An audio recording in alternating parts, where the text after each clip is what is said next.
बस आप ऐसे पकड़े रहिए, वो बनता है। थोड़ा पास में पास। डिग्री कॉलेज के principal sir doctor Rajendra Kumar sir, mission Shakti की संयोजक Nisha Chaudhary ma'am, Manish Mishra sir, Dwivedi sir और ICAR के हमारे members Ramveer sir, Harendra sir, यहाँ मेरी उपस्थित साथियों, जैसा कि अभी सर ने बताया कि ये कार्यक्रम मिशन शक्ति के अंतर्गत आज किया जा रहा है और मुझे ये कहा गया है कि आपको कानून के संबंध में अधिक से अधिक जानकारी दी जाए और जो हमारी हेल्पलाइन नंबर्स हैं उनके बारे में आपको अवगत कराया जाए। वास्तव में इस आवश्यकता इसकी क्यों पड़ी? कभी आप सोचिएगा कि जो भारतीय संस्कृति है उसमें नारी का स्थान देवताओं के तुल्य बनाया गया है, किंतु वही नारियां जो कभी देवताओं के स्थान पर आसीन मानी जाती थी, आज उनकी क्या स्थिति हो गई है। सरस्वती की जो देवी जिसकी हम पूजा और उपासना करते हैं वो किसकी देवी है? ज्ञान की देवी है। दुर्गा किसकी देवी है? शक्ति की देवी है। और लक्ष्मी किसकी देवी है? और उत्तरोत्तर समाज में इन्हीं 3 चीजों से महिलाओं को वंचित करके रखा गया है और इसी कारण आज मिशन शक्ति की आवश्यकता पड़ी है कि हमें लड़कियों को सिर्फ इन 3 चीजों से समृद्ध बनाना है, ज्ञान से, शक्ति से और धन से। जब आपके पास ये 3 शक्तियां होंगी तो आपको किसी भी अन्य सशक्तिकरण की आवश्यकता नहीं पड़ेगी। तो जो हेल्पलाइन नंबर्स हैं, जो कानून है, उनका ज्ञान तो होना ही चाहिए, पर मेरा आपसे अनुरोध है, आग्रह है कि आप अपने आप को इन सब से सशक्त करें।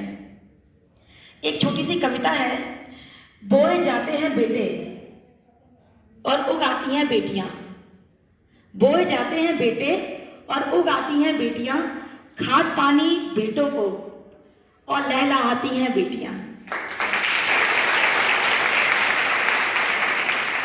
पढ़ने जाते हैं बेटे और अव्वल आती हैं बेटियां, दर्द देते हैं जब बेटे तो काम आती हैं बेटियां।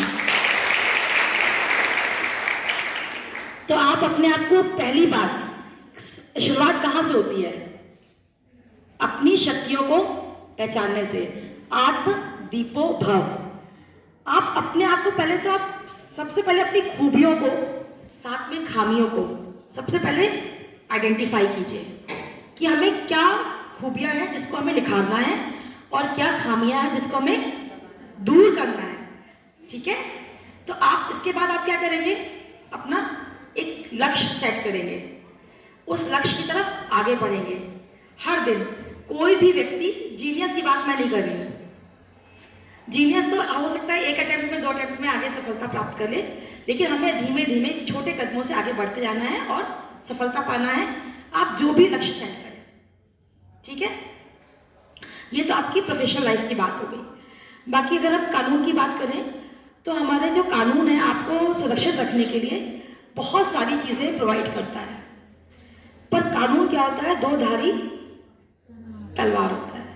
जैसे आप उसको अपनी सुरक्षा के लिए इस्तेमाल करें तो बहुत अच्छा है, पर किसी को फंसाने के लिए इस्तेमाल करें तो बहुत बुरा है। पर दुर्भाग्य ये है कि हमारे सामने जितने केसेस आते हैं उसमें बहुत कम केसेस ऐसे होते हैं कि वास्तव में जो घटना हुई होती है। हम लोग की एक जो परवरिश है वो इस तरह की होती है कि वास्तविक घटनाएं तो रिपोर्ट ही नहीं हो पाती। वास्तविक घटनाएं, चाहे वो घरों के अंदर होने वाले किसी तरह की प्रताड़ना हो, सड़क पर होने वाले किसी तरह के अपराध हो, वो हम ज़्यादातर इग्नोर करते हैं और जो रिपोर्ट होते हैं वो झूठे होते हैं। तो हमारी जो प्रवृत्ति होती है police, as a police person, हम हर चीज़ को झूठा देखने लगते हैं। तो हमारा ये अनुरोध है कि जब आप कभी रिपोर्ट करें तो हमेशा सही चीज़ें बताएं और सही भी में, मतलब जो चीज़ें वास्तव में होती हैं, जैसे कोचिंग जाते वक्त लड़के खड़े हो जाना, होता है कि नहीं होता है? हम क्या करते हैं? इग्नोर करते हैं। उनको इग्नोर भी नहीं करना है, क्योंकि कभी कभी होता ये है कि हमें जो चीज़ें बहुत सहज सुलभ लगती है, सरल लगती है कि अरे कोई बात नहीं, वो धीमे धीमे बढ़ जाती है। जैसे इलाज नहीं हो, अगर आपको आज एक फोड़ा हो जाए और इलाज ना करो तो क्या हो जाता है, नासूर बन जाता है ना, वैसे ही। तो हमें करना क्या चाहिए? सबसे पहले तो हम जहाँ पर हैं, जहाँ पर घटना हो रही है, जो व्यक्ति कर रहा है, तो अगर हम स्कूल में हो रही है तो हमें किसको बताना है? अपने क्लास टीचर को बता सकते हैं, अपने प्रिंसिपल सर को बता सकते हैं, अपनी मैम को बता सकते हैं। यदि घर के अंदर हो रही है, घटनाएं घर के अंदर भी होती हैं, तो अपने माँ बाप को बतानी है, माता पिता को बतानी है, ठीक है? कभी भी चाहे जैसे कोई रिश्तेदार आता है, आप लोग को मतलब आप लोग बहुत बड़े हो चुके हैं, आप तो डिग्री कॉलेज में पढ़ रहे हैं, गुड टच और बैड टच का एक अनुभव होता है। आप लोगों ने भी मतलब शायद ही कोई लड़की होगी जिसको इस तरह का अनुभव नहीं हुआ होगा।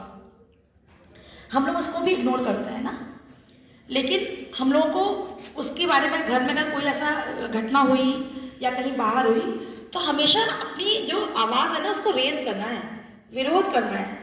जो इस तरह के काम करने वाले लोग होते हैं वो बहुत डरपोक किस्म के लोग होते हैं। आपकी एक तेज आवाज़ उसके हौसलों को क्या कर देती है? पस्त कर देती है। तो हमेशा विरोध करें, सही जगह विरोध करें, सही बात का विरोध करें। आप लोगों के लिए हेल्पलाइन नंबर से कितनों की जानकारी है बताएं जी? हाँ सही है, 112 है। 112 ये कॉमन हेल्पलाइन नंबर है। कोई भी घटना हो, जरूरी नहीं है कि महिला अपराध से संबंधित कोई घटना हो। अगर आपको लगता है कि एक्सीडेंट हुआ है, आप एक अवेयर सिटीजन है देश के, आप 112 पे कॉल कर सकते हैं। आपको लग रहा है कि कोई किसी का पर्स छीन के भागा है, आप 112 पे कॉल कर सकते हैं। मीन्स कॉमन हेल्पलाइन नंबर है, झगड़ा हो रहा है, आप सूचना बता सकते हैं। 1090 स्पेसिफिकली ये वुमेन पावर हेल्पलाइन है, जो महिलाओं को उनकी आइडेंटिटी को छुपा कर आपकी समस्या का समाधान करती है। सपोज मुझे कोई लड़का लगातार तंग कर रहा है, हमें क्या करना होगा? 1090 को डायल करना होगा। आपसे वो आपका नाम पूछेगी, आपका थाना पूछेगी, आपके बारे में जानकारी करेगी कौन व्यक्ति कर रहा है। लेकिन जब वो थाने पर वो मैसेज पास ऑन होगा तो आपकी आइडेंटिटी को छुपा के रखा जाएगा। उसका पर्पस सिर्फ इतना है कि कहीं आपकी शिकायत करने के कारण कोई आपके खिलाफ कोई वो व्यक्ति मतलब आक्रोशित ना हो जाए और आपके खिलाफ कोई दूसरा अपराध हो जाए। तो हमें 1090 एक बहुत ही अच्छी हेल्पलाइन नंबर है जिसको हमें इस्तेमाल करना चाहिए अगर कोई अपराध होता है। इसके अलावा एक मुख्यमंत्री नंबर है 1076, हम उस पर भी अपनी कंप्लेंट को दर्ज करा सकते हैं। दूसरा, महिला संबंधी अपराधों के संबंध में एक सेक्शन है आईपीसी का 354 इसके ABCD करके कई सेक्शन है और जिसमें अलग अलग तरह के अपराध अलग अलग सब सेक्शन में बताए गए हैं। जैसे कि कोई आपको स्टॉक करता है, स्टॉक करना समझ रहे हैं? पीछा करना, ठीक है? अगर आपका कोई पीछा कर रहा है, आप उसकी शिकायत करेंगे तो वो इसके इस सेक्शन के अंदर वो कवर होगा। आपको कोई, अगर आप कानून की बात करें तो 7 सेकंड तक कोई लगातार आपको देखता भी है तो वो घूरने की श्रेणी में आ जाता है और वो भी एक अपराध हो जाता है। तो मेरा आपसे अनुरोध यही है, यही मैंने शुरुआत इसीलिए की थी कि आपको देखना ये है कि दुरुपयोग नहीं करना है। कभी कभी होता है कि हमारी कोई और रंजिश है, कोई और हमारी कोई किसी बात से मैं उससे परेशान हूँ कि वो मेरे किसी उससे फ्रेंड से क्यों बात कर रहा है या कर रही है, और हम उसके खिलाफ चलो अभी बताते हैं तुम्हें, है ना?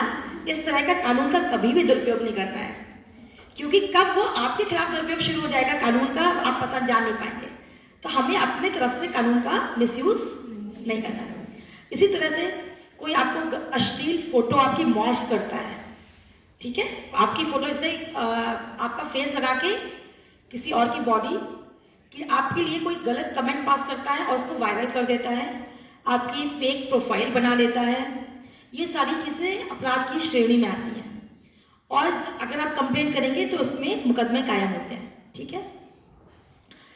अब जब हम सोशल मीडिया की बात करते हैं तो ये तो हो गए कि अपराध की श्रेणी में आपका कोई आपके खिलाफ कुछ लिखता है, आपकी फोटो मॉर्फ करता है, आपकी फेक प्रोफाइल बना लेता है। लेकिन हमें क्या सुरक्षा के उपाय भी खुद करने चाहिए। तो आपको पता है कि वर्चुअल फ्रेंडशिप अच्छी है कि एक्चुअल फ्रेंडशिप अच्छी है? एक्चुअल फ्रेंडशिप अच्छी है। पर हम क्या करते हैं, फेसबुक पे, इंस्टा पे क्या करते हैं, फ्रेंड सबसे खटाखट एक्सेप्ट करते चले जाते हैं। फिर आपको पता नहीं होता है कि वो लड़के किस तरह का है या लड़की जिससे हम बात कर रहे हैं, जब हम जानते नहीं हैं कि वो लड़का है कि लड़की की प्रोफाइल में वो लड़की से हम बात कर रहे हैं, ठीक है। तो अपनी हमेशा फ्रेंडशिप उससे करें जिसको आप व्यक्तिगत तौर पर जानते हो। अपना पासवर्ड किसी के साथ शेयर ना करें, अपने बारे में पर्टिकुलर्स किसी से शेयर ना करें, कहाँ पढ़ती हैं, कहाँ जाती हैं, कितने बजे कोचिंग का क्लास होता है, कितने बजे, कब मम्मी पापा आ रहे हैं, कब मम्मी पापा जा रहे हैं। इस तरह की आपकी जो शेयरिंग आप करते हैं ना, आपको लगता है कि अरे कुछ नहीं, ये फ्रेंड है मेरा, पर आप नहीं जानते हैं कि वो फ्रेंड की शक्ल में कौन है आपका। तो आप जिसको जानते हैं उसी के साथ इस तरह की इन्फॉर्मेशन शेयर करें, पासवर्ड ना बताएं, फ्रेंड के को ही फ्रेंडशिप एक्सेप्ट करें और किसी को नहीं करें। बहुत अच्छा, जानते ये जो साइबर वर्ल्ड है ना, बड़ा अच्छा लगता है, बड़ा बढ़िया। ये सबके हाथ में फ़ोन आ गए हैं और रात में बढ़िया चैटिंग करना और बिल्कुल एक ग्लैमर सी पिक्चर नहीं, लेकिन ये सब बहुत खतरनाक है। आपकी चीज़ें जो आप बहुत ही विश्वास में शेयर करते हैं, कब उसका वो मिसयूज़ करके आपके पास वापस जब आपके पास लौट के आता है तो आप इतने शर्म में भी हो जाते हैं कि आप इसको माँ बाप को भी नहीं बता पाते अपने कि मेरे साथ ऐसा हो गया है, और उस चीज़ का वो उपयोग करता है आपको ब्लैकमेल करने में। तो हमेशा इन सब चीज़ों के बारे में अवेयर रहें।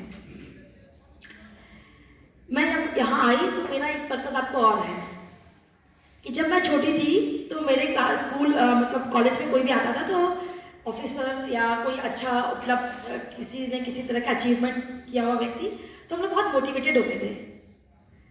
तो मेरा जब मैं यहाँ आई तो मेरा पर्पज़ ये है सिर्फ आपको बताने का कि आप लोग भी अपने आप को ये सोचें कि जो चीज़ें आप कर सकते हैं उससे भी ऊंचा एम सेट करें, ठीक है। आपका एक पक्ष तो हो गया मिशन शक्ति, जिसमें हमें अपने आप को ना तो किसी तरह से कानून मतलब अपराध सहना है, आगे सशक्त बनना है। दूसरा आप कैसे बनना है वो है आपका अचीवमेंट। तो आप मुझे देखकर आपको लगे कि अगर ऐसा बनना है